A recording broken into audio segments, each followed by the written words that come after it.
Hey, in this video, I'm gonna be reviewing the movie The Long Goodbye from 1973, as directed by Robert Altman. Um, just give me a second. I'm just drinking some coffee.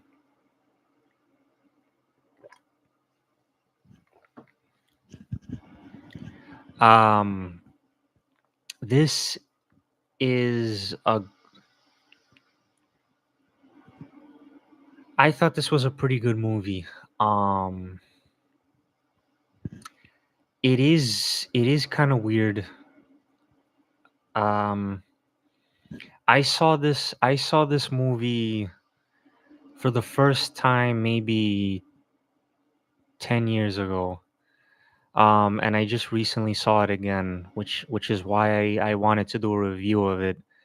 Yeah, just saw it for the second time, like 10 years later. But this is a pretty good movie. It's pretty weird. Um, there's not a whole lot of there's not a whole lot of story. Um, the characters kind of just float from one scene to another. It's almost like this hangout. It's almost like this hangout type movie. It's interesting. I I've seen a few of Robert Altman's movies. Um, like Mash, McCabe and Miss Miller. I saw a few of these movies when I was in film classes in college, which is how I know about some of this stuff. But yeah, Mash, McCabe and Miss Miller, or McCabe and Mrs. Miller. That's the one I saw in college. I know Robert Altman. He's pretty. He tends to be pretty light on story, doesn't he? Um, because yeah, these movies are from before my time, so they're from before my time. So I don't speak on some things I don't know a whole lot about. Sorry, I just forgot what I was saying just now, but yeah, this movie it's from the 70s. It is in the it's a new wave movie. It's from the American new wave.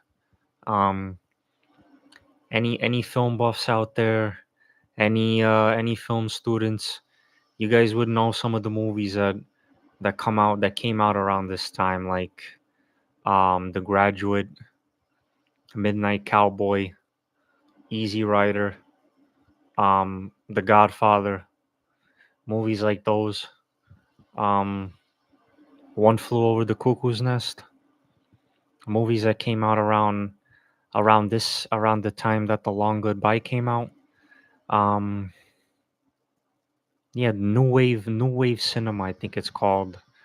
But back to the movie. It's a like I said before, it's a pretty good movie. I enjoyed it. Um, it does kind of drift, like the story drifts, and you gotta be ready for that. If you're watching this type of movie, you gotta be ready for some drift. Um, the story is based in film noir, um, like 1940s type stuff. I've also seen a few of those movies. Old, old stuff. Like I'm. Let me just pull it up right now. Cause I got another tab open, but I know there's Raymond Chandler. I don't know why his name came up in my mind. Raymond Chandler, The Big Sleep, The Maltese Falcon, film noir from the 1940s. This is These are the kind of movies The Long Goodbye is based on. I know Philip Marlowe. I'm sorry. Yeah, Philip Marlowe. He is the character from The Big Sleep. Written by Raymond Chandler. I tried reading the book. I tried reading the book a long time ago. The Big Sleep, but it's one of the hardest books I ever tried reading. It's one of the hardest books I ever tried reading. It's pretty tough. So I know this movie kind of mimics the structure of the books. Um, when I said drift, did I say drift or drag? That's probably natural in movies like these. The drifting is probably natural because movies like these have a certain rhythm to them. Um, yeah, they have movies like these have a certain rhythm, and you really have to be ready for that. Uh, if you're not, you will you will nod off. You will nod off. I did nod off a few times trying to watch the movie. I don't know how I made it all the way to the end. Um, the lead actor, I don't know how to say his name. Elliot Gold? Is that how you say this actor's name? Uh, I could pull it up quick. Elliot Gold.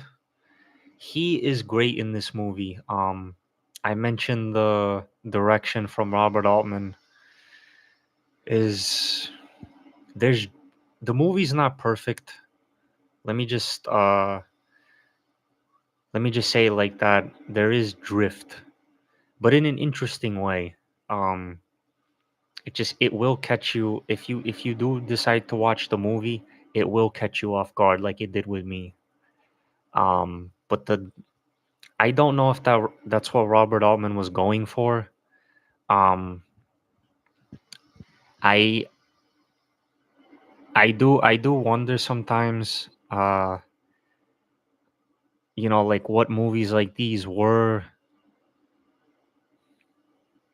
intended, like the intended effect sometimes is strange. It's weird. It's bizarre. Um I'm looking at the books. It says what makes Raymond Chandler's The Long Goodbye a lasting classic by aspiring reader, hooked on books, medium. Yeah, this is kind of what I meant. Um, I used to get lost in these worlds sometimes. Uh, even if there was like, even if there was some drift to it. As like a film buff, I find that kind of drift or drag or whatever interesting. I really do. Um, it's it's dope. Let me put it that way. It's dope. It can be pretty dope. Um, the direction is great. Just with some, you just got to be ready for some. You really got to be ready to see some 70s type stuff. Um, you really got to be ready to see some 70s type stuff. Uh, uh, the lead performance from Elliot Gold is great, and that's yeah pretty much what I thought of the movie. It's a pretty good movie. I I fall short of saying is great because it is a little it's hard to sit through at times, but it's worth it. This movie is worth it. I think it's definitely worth the watch. Um, and I highly recommend it. I know I should probably say some people. Let me just adjust my seat for a minute. Some people, I know some people aren't into Robert Altman. Like I know there's a debate online about his movies, they can get a little, what's the word? Not self-indulgent. What's I'm looking for a different word besides self-indulgent. Like long? Nashville. I'm sorry, Nashville was another movie that Robert Altman made. Um, is another great movie, but that was my review of The Long Goodbye. Um, yeah, really enjoyed it. Uh, but yeah, anybody that's anybody that's watching this right now, I hope you enjoyed. Uh, I hope everybody's doing good out there. Stay safe, stay strong. Uh, take care. Hopefully see you guys soon.